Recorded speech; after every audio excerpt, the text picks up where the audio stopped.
Here we have one of our units that we did with slats. As you can see, the final installation, how it looks. Came out real nice with our Legend Flame electric fireplace. This this unit is about 84, a little over 40, 84 inches wide. And I think it was, yeah, it's about 10 feet tall, 7 by 10. Now, if you were to do one of these slat units, and if you want the TV recess, we always recommend is making the gap on each all the way around 1 inch. So it can look nice and clean. You can even put lighting behind it. So if this TV is 60, so it's a 75-inch TV, it's typically 66 inches wide. We like to leave a 1 inch gap, so it'll be 68. And then we like to leave on each end, we like to leave 8¼ inches on each end. So basically, you'll have that right there. Now the slats that we use, we don't use any of those wall panels because we feel those are a little cheap. The ones that have like the felt on them behind on the backing of them, we use the actual pieces of wood, either pine, maple, or poplar. On the depth of them, typically those. Well, let me mention real quick on the width of them. They're almost all 1.5 inches. They call them 1x2s, but they're 1.5 inches wide. You know how the 2x4s, they call them 2x4s, but they're 3.5 inches wide. So anyways, right here, it's 1.5 inches wide, and they're typically the depth. You got 3/4 here. If you do pine, it'll be 5/8, but maple or poplar, it's 3/4. So we like to use this. It looks a lot nicer, a lot more quality. So like I mentioned, if you end up using these, I would do an 8¼ inch on each end at a minimum. I mean, you could do one less slat if you don't have much space, but this is what I typically recommend.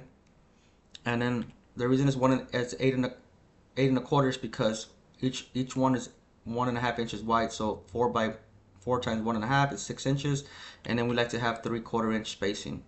So 6 inches plus 3/4, 3/4, 3/4. You got your 8¼ Now, when we build these, obviously you have to build the unit itself. You have to build the underneath the. You gotta frame it out. A lot of people do the 2x4s. We like to use plywood. If you do 2x4s, then you could do plywood over it, or you can do drywall. Just make sure you cover all the seams. Whatever the width is of the total width that comes out, make sure you remove 1.5 inches. So if like this is 84.5, this together should be 83. Let's say, yeah, you got 83 inches right there. Now we built this one. Well, let me mention real quick that the reason we do is 3/4 1.5 inches less is because the sides, the thickness of each side is 3/4. So say you have the framing and you got it all painted and everything. You got a 3/4 here and you got 3/4 there, which is 1.5 inches. So you want to make sure your framing before you put your slats on is 1.5 inches in your total. So right here, when we did this one, the reason we did it out of plywood, the reason we did this way is because if you were to do it together, the door, a standard door, like I mentioned, this is 83 inches. A standard door is 80 inches, so it won't get to the door. So we had to do it in 2 sections. A lot of times we do our units, we do the top section, the bottom section, but that's a lot more work because then you have a seam here. For the slats, it's a lot more work. So what we did is we broke these into 2. So we put the slats on this one, then we put the slats on this one. Made it kind of heavy, but the guy still managed to make it work. And what we do is when we get over there, once we got the slats on them, put it together. The back kind of looks like that. Got all plywood, and then we screw it all together.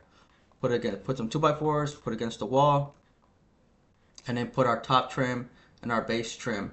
Some people don't put any top or base trim. It still looks nice if you do it without trim, but we like to put trim on there. It makes the installation faster, and it still looks as nice as if you were to have trim at all. Anyways, the width of the mantle, we always just recommend, like I mentioned in my other videos, we recommend the mantle to be wider than the TV opening. If the TV opening is 68, then you want the mantle, I think it ended up being, what was this? Yeah, 71. And you want to make sure that the mantle on each end ends up on a slat. You don't want it to end up on the opening. So you want to make sure it ends up on a slat. Some people put the mantle over. Now we're starting to put the mantle over the slats. We used to cut the slats and then put the mantle, like we used to put the mantle right here, kind of like that. The issue with that is you weren't able to move the mantle. Like if someone wanted to move the mantle down or up a little bit, they weren't able to do that because you have it cut out specifically for that. So we like to put the mantle over. Still looks nice. Of course, you got your fireplace. You got your top trim, base trim. This one's painted tricorn black from Sherwin-Williams. If you want, not as dark color, but real nice, I recommend iron ore as well from Sherwin-Williams. And of course, some people do it a different color. Some people do it white, or they do stained slats. Stained slat looks nice as well. I would always recommend just using maple. Don't use any pine for stain. You can use maple or some other, like you can do oak, but it's more expensive.